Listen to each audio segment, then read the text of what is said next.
కాంటెక్స్లో biggest deterrent is attachment అని అనిపిస్తుంది చాలా వరకు. సో మీరు ఫర్ ఎగ్జాంపుల్ మీరు చాలాసార్లు ఓపెన్గా షేర్ చేసుకునేవి రిలేషన్షిప్స్ నుంచి బయటకు వచ్చినప్పుడు ఇది నాకు this is coming in the way of my happiness and my objective what ever it is అని అనుకున్నప్పుడు దానిలో వచ్చే ఎమోషనల్ టర్మాయిల్ ఎలా డీల్ చేసుకున్నారు? అసలు ఎమోషనల్ టర్మాయిలే ఫీల్ అవ్వలేదా? ఇప్పుడు దీనికి ఒక ఎగ్జాంపుల్ అంటే నిన్నటి వరకు మనిషిని చూశారు, ఒక మనిషి మీతో రోజు భోజనం చేయడం, you're spending time with them. ఇవాళ నుంచి మీరు బ్రేకప్ అయిపోయాక మనిషి ఉండరు మీ లైఫ్లో. How do visualize that possibility? That is what I'm saying. ఇప్పుడు ఒక ఎగ్జాంపుల్ ఏమి ఇస్తానంటే, ఇప్పుడు I'm very fond of my father. Obviously నేను పుట్టిన తర్వాత స్కూలు గీలు అన్నీ అయిపోయి నేను ఇంజనీరింగ్ వచ్చాను. ఇంజనీరింగ్ కూడా అయిపోయిన తర్వాత అప్పటికి మా ఫాదర్ కొంచెం ఇన్సెక్యూర్, అంటే స్టూడియోలో జాబ్ ఉంటుందా లేకపోతే కొత్త కొత్త టెక్నాలజీ వచ్చేసింది, సో రిటైర్మెంట్కి ఏం చేయాలి అనుకునే టైంకి ఆయనకి మా అంకుల్ ఎవరో ఒక షాప్ ఇచ్చారు, ఒక ఏదైనా ఈయన జ్యూస్ షాప్ ఏదో పెడదామని మా ఫాదర్ ప్లాన్. నేను అదే టైంలో ఒక వీడియో లైబ్రరీ పెడదామని నేను ఒక ఐడియా చేశాను. అది వెళ్ళి మా ఫాదర్ని అడిగా, నా షాప్ నాకేమో వీడియో లైబ్రరీ పెట్టుకుంటాను. మా ఫాదర్ నా దగ్గర ఏమనుకున్నా తర్వాత మా అంకుల్కో ఎవరికో నేను రిటైర్మెంట్ కోసం ఉంచుకుంటే అది కూడా అడిగేస్తున్నాడు వాడు. ఇది మా అంకుల్ నాకు చెప్పారు. ఇంకా నాకు బార్ కూడా గుర్తుంది, మధు బార్ అని అమీర్పేటలో. అప్పుడు నేను నిజంగా ఎఫెక్ట్ అయ్యాను. ఎందుకంటే ఒకటి మై గిల్ట్ ఆస్పెక్ట్ ఆఫ్ మా ఫాదర్కి ఇస్తే మా అంకులు నేను నా కోసం నాకు ఇచ్చేయమని అడిగేది ఆ వీడియో లైబ్రరీ బిజినెస్ నడుస్తుందా లేదా ఏంటో తెలీదు. మా ఫాదర్ డెసిషన్ తీసుకుంటే ఆయనది he's got every right to decide what he wants because that belongs to him, not to me. కానీ నాకు జ్యూస్ పార్లర్ నడవదు, వీడియో లైబ్రరీయే నడుస్తుంది అనేది నా. కానీ మా అంకుల్ చెప్పేటప్పటికి నేను ఆ ఎమోషన్ తోటి మా ఫాదర్కి వెళ్ళి చెప్పేసి సరే నేను వద్దు నాకు అని నేను చెప్పేద్దాం అనుకున్నాను. నేను నడుస్తూ ఉంటే అమీర్పేట నుంచి పంజాగుట్కి స్లోగా emotions got this by my logic. నా లాజిక్ ఏమైందంటే నేను ఎంత స్ట్రాంగ్గా నమ్మినప్పుడు at the most video library పెడితే 2-3 months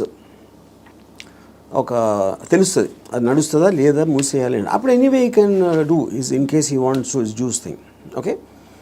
బట్ ఇది వర్కౌట్ అయిందంటే ఇట్ చేంజ్ అవర్ లైఫ్స్. మా ఫైనాన్షియల్ ఆస్పెక్టు ఇది అది అన్నీ మారిపోతాయి. అప్పుడు నేనేం డిసిషన్ తీసుకున్నా ఫైనల్గా, I don't care about what my father thought, okay. So ఇప్పుడు నేను రూత్లెస్గా అంటే మా నాన్నగారు మనోభావాలను పట్టించుకోకుండా చేశాను అంటే అది నేను ఎవరి కోసం చేశాను? ఆయన కోసం, నా కోసం చేసుకున్నాను.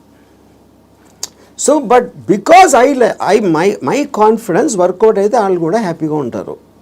That is a risk you have to take any given time. అవును. అప్పుడు మా ఫాదర్ ఇన్ని సంవత్సరాలు నన్ను పెంచి 20 సంవత్సరాలు నాకు చదువు చెప్పించి అన్నీ నేను తీసుకుని ఆ టైంలో నాన్నగారు అంటే బాధపడతారు అనే దాంట్లో నేను తీసుకుంటే I won't have become anything. Yes, that is selfish, there is no doubt about it. But selfishness అప్పుడు నేను ఎందుకు పుట్టాను? అసలు మా ఫాదర్ కోసం పుట్టాను, నా కోసం పుట్టాను. మా ఫాదర్ వాళ్ళ ఫాదర్ కోసం పుట్టారా, ఆయన కోసం పుట్టారు. సో ఆ సెల్ఫ్ ఆస్పెక్ట్ అనేది లేకపోతే అసలు బతకడానికి మీనింగ్ లేదు. సో ఇర్రెస్పెక్టివ్ మీ పేరెంట్సా మీ పిల్లల వీళ్ళ వాళ్ళందరూ కూడా they should become devices for your objectives. దాంట్లో వాళ్ళ సైడ్ ఎఫెక్ట్ వాళ్ళు కూడా పెరగచ్చు, కానీ మీ మెయిన్ ఆబ్జెక్టివ్ మిమ్మల్ని పెంచుకోవడం ఉండాలి. అంటే అందరినీ వాడేసుకోమని చెప్తున్నారా? అంతే, 100%.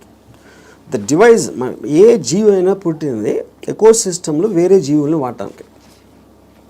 సో మనం ఎవరు తప్పు అంటున్నారు? అల్ట్రూయిస్టిక్ ఏజెంట్స్ ఉంటారు కదా, వాళ్ళు చెప్తారు ప్రజల కోసం చేయాలి, ఫ్యామిలీ కోసం చేయాలి, పిల్లల కోసం చేయాలి అనేది కాన్స్టెంట్గా మీకోసం మీరు చేయకుండా చేసినప్పుడు ఇందాక నేను డిస్క్రైబ్ చేసిన అక్కడ రెండు వేరే ఉన్నాయి. ఇంకోళ్ళ కోసం ఏం చేయక్కర్లేదు, బట్ అవతల వాళ్ళని వాడేసుకోవడం అనేది అది ఇంకొక ఎక్స్ట్రీమ్ కదా. చెప్తున్నాను, వాడేసుకొని ఎవరిని వాడుకోం మనం. All the time we're using people or anything also being used కదా. ఆఫ్ కోర్స్, అదే కదా నేను చెప్పేది. దాంట్లో మీకు ఎవరు ఎక్కువ ఎవరు తక్కువ అని ఉంటుంది. ఇప్పుడు నేను సపోజ్ మా ఇంట్లో పనుడు ఉన్నాడు, ఆడు మనిషి కదా, ఆడికి సేమ్ థింగ్ ఉంది. వాడు ఫైనాన్షియల్గా నాకన్నా తక్కువ, అందుకని నా దగ్గర పని చేస్తున్నాడు అని నేను వాడుకున్నట్టే కదా. ఆడుకున్న పొజిషన్ చూసి అలాగే నేను ఇంకోళ్ళు ఎవరి దగ్గర పని చేస్తున్నాను. సో ఇప్పుడు పులి జింకని తింటది, జింక గడ్డి తింటది. So that is order of nature of differences in your things which is a natural thing in terms of that. So దానికి మీరు అది ఆర్డర్ ఆఫ్ నేచర్లో తీసుకోకుండా దానికి ఎగెన్స్ట్గా వెళ్ళి వాళ్ళకి సేవ చేయాలి అంటే అది అది కానీ మీరు అనేది పులినెస్ జింకనెస్ అనేది మనం కల్టివేట్ చేసుకునే దాన్ని బట్టి మనం మారుతాం, పెరుగుతామని, అంతేనా? ఇప్పుడు పులి జింకను చూసినప్పుడు తిండి చూస్తుంది, జింకను చోట్ల. జింకను ఎందుకు చంపుతుంది? తింటానికి చంపుతుంది. ఇప్పుడు పులి జింక గురించి ఆలోచిస్తే పులి అవ్వదు కదా. పులి అవ్వదు అంటే నేచర్ కూడా అంటలేదు నేను. పులి is being designed to make use of. Correct. ఇక్కడ మీరు మీరు మీరు ఒక కాన్స్టెంట్ ఎగ్జాంపుల్స్ ఇచ్చారు. పులి ఎప్పుడు పులిగానే ఉంటుంది.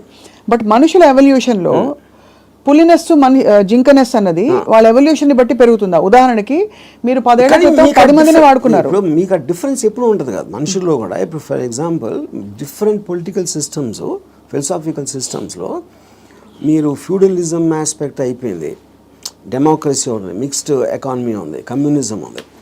వీటన్నిటిలో సపోజిషన్స్ ఏముంటాయి? మనుషులంతా ఒక్కటే అనుకున్నారు. మనుషులంతా ఒకటి కాదు. వాళ్ళ కెపాసిటీస్ వేరుంటాయి, వాళ్ళ టాలెంట్స్ వేరు ఉంటాయి, వాళ్ళ ఐక్యూ లెవెల్స్ వేరు ఉంటాయి. సో మీకు ఆ డిఫరెన్స్ అనేది సొసైటీలో లేకపోతే ఎగ్జిస్ట్ అవ్వదు అనే దాంట్లో నుంచే మీకు క్యాపిటలిస్ట్ ఎకానమీ వచ్చింది. యూనో ఈ communism failed also is because of that. So same హైరార్కీలో ఇప్పుడు ఒక ఇల్లు ఉంది, ఒక ఇంట్లో ఒకళ్ళు చాలా కేపబుల్ ఉంటాడు అవడం, ఒకళ్ళు అస్సలు లేదు. వాళ్ళిద్దరు ఒకే ఇంట్లో ఉంటున్నారు. Possibly they are born also to the same persons, circumstances కూడా సేమ్. అప్పుడు ఏ విధంగా మీరు ఆ డిఫరెన్స్ చూపిస్తారు? ఇప్పుడు ఆ డిఫరెన్స్ అప్పుడు ఇప్పుడు నాకు తెలిసిన ఒక ఫ్యామిలీ ఉంది, అతను చాలా successful husband, he is having an affair with somebody. So ఇప్పుడు తను he is expecting the wife or any associated family to just be quiet. You know ఎందుకు? అసలు నేను లేకపోతే వాళ్ళకి లైఫ్ స్టైల్ అక్కడ, కార్ నేను కొనిచ్చాను, నేను ఇల్లు కట్టించాను, నేను ఇది చేశాను, I did so much. But that is not how they will feel. Just because మీకు ఒక కిరీటం వచ్చేసింది కాబట్టి, వైఫ్ అనే కిరీటం వచ్చింది కాబట్టి మీరు అప్పుడు సోషల్లీ యాక్సెప్టెడ్ దాంట్లో పెళ్ళాన్ని బాగా చూసుకోవాలి. ఎవరు చెప్పారు? సొసైటీ చెప్తుంది. ఆర్ వేరియస్ కైండ్ ఆఫ్ ఇది ఇందాక అది మీరు whether it is religion related or social related or moral related, whatever it is, others are telling. అప్పుడు ఆ కన్విక్షన్, ఆ కరేజ్ తోటి she will ask for whatever she wants to ask. But ఇతనికి ఇండిపెండెంట్గా he likes the other girl. అది తనకు వచ్చే happiness ఆ అమ్మాయిలో ఉంది, ఎక్కడ లేదు. అప్పుడు వాడు ఎవరి కోసం బతకాలి? అంటే అది నన్ను త్యాగం చేసుకుని వాళ్ళు ఎవరో ఏదో అనుకుంటారు అనే దానికోసం సాక్రిఫైస్ చేయటమా? ఎవడేమంటూ కేర్ చేయకుండా నా ఎసోసియేషన్ బతున అనేది కరెక్టా? ఇక్కడ ఒకటి, ఇక్కడ వీడికి కొత్త అమ్మాయి నచ్చిందని కూడా అంత సీన్ కూడా లేదు. వీడికి పెళ్ళాము కావాలి, కొత్త అమ్మాయి కూడా కావాలి. సో పెళ్ళాము ఉండాలి కాబట్టి ఎందుకంటే పనులు చేసి పెట్టడానికో, సొసైటీకి చూపించుకోవడానికో, whatever it is, he wants the wife also. If the wife it can be guilt also, whatever. But if the wife wants to walk away, she should also be given whether it's adunu possessive ga ela untavu. I am talking about individuals. I am not talking about husband and wife. Correct. And she also has the right to walk away saying I don't need your car. Yeah. If you don't feel that towards me, I don't feel this towards you. Whatever it is, whether it's valid, justified or not. అది కూడా చెప్తున్నా. ఇప్పుడు నేను wife place లో ఉంటే నేను అన్ని ఉంచే